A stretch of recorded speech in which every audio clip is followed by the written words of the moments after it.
action, let's go. 추억 건물을 찾으러. Assalamualaikum warahmatullahi wabarakatuh. Waalaikumsalam warahmatullahi wabarakatuh. Selamat pagi, salam sejahtera untuk kita semua.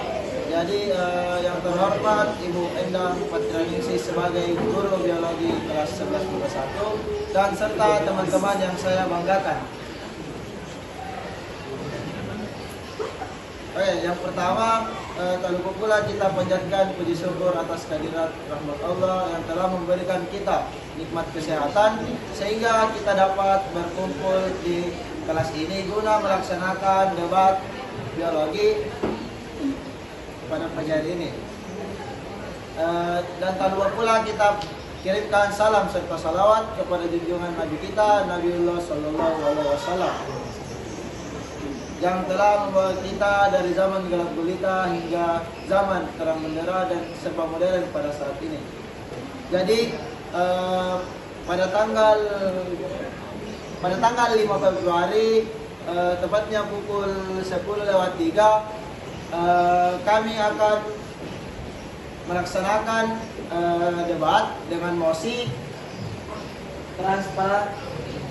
transplantasi organ reproduksi diizinkan dalam bioteknologi modern. Nah, debat hari ini terdiri dari tim kontra dan tim pro. Selamat pagi dan salam sejahtera bagi kita semua. Perkenalkan, nama saya Yan Agustian sebagai pembicara 1 dan dengan saya Putri Sri Rahayu sebagai pembicara 2 dan Aidia sebagai pembicara 3. Pada kesempatan kali ini, kami dari tim pro sangat setuju dengan mosi yang dibahas pada debat hari ini, yaitu transplantasi organ reproduksi diizinkan dalam bioteknologi modern.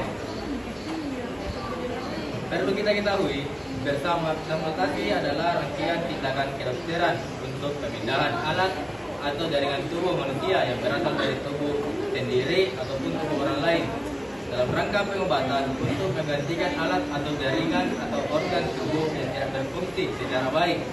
Definisi yang saya sebutkan merupakan panggalan dari Peraturan Perundang-undangan Nomor 18 Tahun 1981. Sedangkan organ reproduksi adalah sistem organ yang digunakan untuk memproduksi atau melahirkan keturunan dengan tujuan untuk melestarikan jenis. Dan bioteknologi modern adalah aplikasi bioteknologi yang melibatkan rekayasa genetika maupun teknologi yang lebih canggih dibandingkan bioteknologi konvensional.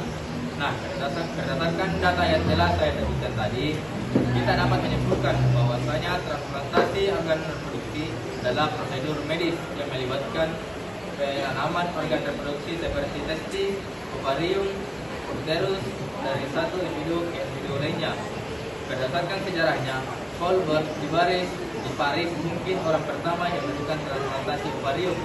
Menurut tesis kedokterannya pada tahun 1863, dia mencakupkan ovarium seekor kelinci di rongga perut hewan penerima, tetapi ovarium tersebut tidak dapat bertahan lebih dari 30 tahun kemudian. Sangat tidak setuju dengan mosi kali ini tentang transplantasi organ reproduksi diizinkan bioteknologi modern, karena yang kita ketahui bahwa secara bioteknologi modern dapat diartikan sebagai bioteknologi yang memanfaatkan makhluk hidup atau mikroorganisme secara tidak langsung dan hanya bagian-bagian tertentu untuk menghasilkan produk dengan prinsip atau teknologi tertentu. Oleh karena itu, saya sangat tidak setuju dengan mosi kali ini, yaitu transplantasi organ reproduksi diizinkan oleh bioteknologi modern.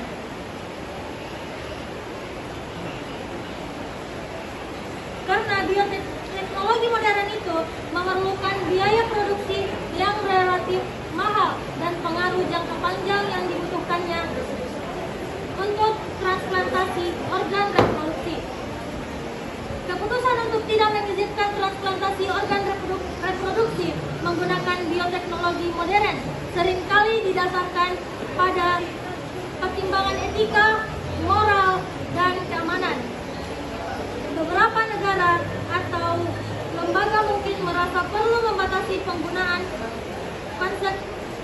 teknologi teknologi ini karena adanya potensi konsekuensi yang kompleks, termasuk isu etika terkait manipulasi genetik, identitas, dan implikasi sosial. Oleh karena itu, saya tidak setuju dengan mosi kali ini. Dari sini saya mau menanyakan terkait tadi ada yang Anda mengatakan bahwa negara-negara yang Anda menyebutkan negara-negara tadi ada negara-negara yang tidak mengizinkan terkait transplantasi organ reproduksi. Di sini saya mau menanyakan negara-negara apa saja yang tidak mengizinkan, dan saya butuh data faktualnya terkait transplantasi organ reproduksi. Baik. Belum bisa mengizinkan transplantasi organ reproduksi diizinkan oleh bioteknologi modern karena banyak sekali resiko yang ditimbulkan dari transplantasi tersebut. Bahkan kematian pun bisa terjadi akibat dari transplantasi tersebut. Bismillahirrahmanirrahim. Terima kasih atas kesempatan yang telah diberikan pada moderator. Dan saya menghormati yang saya Sugani dari tim kontra pada debat ini dengan mencintai semua teman-teman mahasiswa yang selamat pagi dan salam sejahtera bagi kita semua. Berbicara mengenai transplantasi organ reproduksi tentunya kurang tanpa membicarakan manfaatnya. Jadi saya selaku pembicara kedua pada debat hari ini dari Sipro memaparkan data secara faktualnya terkait dengan transplantasi organ reproduksi itu diizinkan dalam bioteknologi modern. Terdapat 15% pasangan usia subur di Amerika Serikat yang mengalami infertilitas. Transplantasi organ reproduksi ini berpotensi membantu sebagian dari kasus ini. Biaya program bayi tabung IVF dalam beberapa kasus bisa mencapai $12.000 per siklus di Amerika Serikat. Tadi menjelaskan biayanya relatif lebih murah, dan berbicara yang kedua juga tidak menjelaskan tentang konsekuensi yang didapatkan setelah melakukan transplantasi organ ini. Bukan hanya karena uangnya relatif lebih murah, tetapi kita bisa hidup lebih lama atau tidak. Terima kasih. Juri pada debat kali ini. Jadi saya selaku pembicara kedua pada debat kali ini yang tentang mosi transplantasi organ reproduksi diizinkan di dalam bioteknologi modern. Pada mosi kali ini kami sangat tidak setuju. Dalam konteks mosinya yang tertulis bahwa diizinkan, kami tidak setuju. Jadi ada beberapa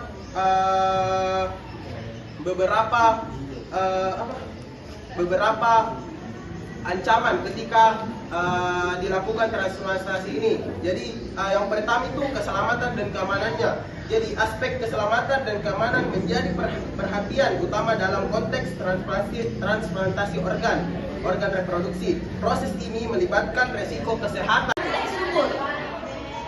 Transplantasi organ reproduksi bisa memberi harapan baru pada pasangan yang memiliki kesuburan untuk bisa memiliki anak hasil pembuahan dari sperma ataupun sel telur. Nah, 1251. Jadi, saya pembicara ketiga akan membacakan kesimpulan dari debat kali ini. Jadi kami tim kontra sangat tidak setuju dengan mosi kali ini, yaitu transplantasi organ reproduksi diizinkan dalam bioteknologi modern. Seperti yang kita ketahui, transplantasi organ reproduksi adalah prosedur medis yang melibatkan pemindahan organ reproduksi seperti ovum, testis, atau uterus. Warahmatullahi wabarakatuh. Yang saya hormati Ibu Endang Ayu Patrianingsih selaku guru biologi pada hari ini. Yang saya banggakan teman-teman sekalian yang hadir pada hari ini, dan saya banggakan tim pro dan tim kontra yang debat pada hari ini. Kali ini saya sebagai notulen akan menyampaikan kesimpulan debat pada hari ini, yaitu dari tim pro menyatakan setuju dengan mosi kali ini, yaitu transplantasi organ reproduksi dalam bioteknologi, karena transplantasi organ reproduksi dalam bioteknologi dapat meningkatkan peluang memiliki anak bagi pasangan yang tidak subur, membantu kelangsungan hidup spesies langka atau punah, mengurangi biaya adopsi dan proses perawatan anak, melanjutkan garis keturunan, meningkatkan ketersediaan organ. Salah satu contoh negara yang mengizinkan transplantasi organ reproduksi dengan regulasi ketat adalah Jerman. Jerman memiliki hukum yang ketat terkait dengan bioteknologi dan reproduksi manusia. Transplantasi organ reproduksi di sana diatur oleh Undang-Undang Perlindungan Embrio yang mencakup ketentuan-ketentuan etika dan keamanan, serta memastikan adanya pengawasan yang ketat terhadap proses tersebut. Pendekatan regulatif yang cermat ini memungkinkan perkembangan teknologi reproduksi sambil tetap menjaga-jaga nilai etika dan keamanan. Kemudian dari tim kontra yaitu tidak setuju dengan mosi kali ini karena bioteknologi modern memerlukan biaya produksi yang relatif mahal dan pengaruh jangka panjang yang ditimbulkannya. Transplantasi organ reproduksi memiliki potensi resiko dan komplikasi. Beberapa bahaya yang dapat timbul meliputi reaksi imunologis terhadap organ yang ditransplantasi, infeksi, penolakan organ, dan masalah terkait efek samping dari obat imunosupresan yang diperlukan untuk mencegah penolakan. Adapun beberapa risiko yang mungkin terjadi selama operasi maupun pasca operasi, yaitu saat operasi, hal yang paling mungkin terjadi adalah pendarahan yang diakibatkan oleh pembedahan. Pasca operasi, hal yang mungkin terjadi adalah adanya penolakan dari dalam tubuh resipien. Hal ini memang jarang terjadi, namun tidak menutup kemungkinan dari resiko terbesar, yaitu komplikasi yang dapat menyebabkan kematian. Terima kasih. Terima kasih atas perhatian Anda dan salam sukses untuk kita semua. Wassalamualaikum warahmatullahi wabarakatuh. Waalaikumsalam warahmatullahi wabarakatuh.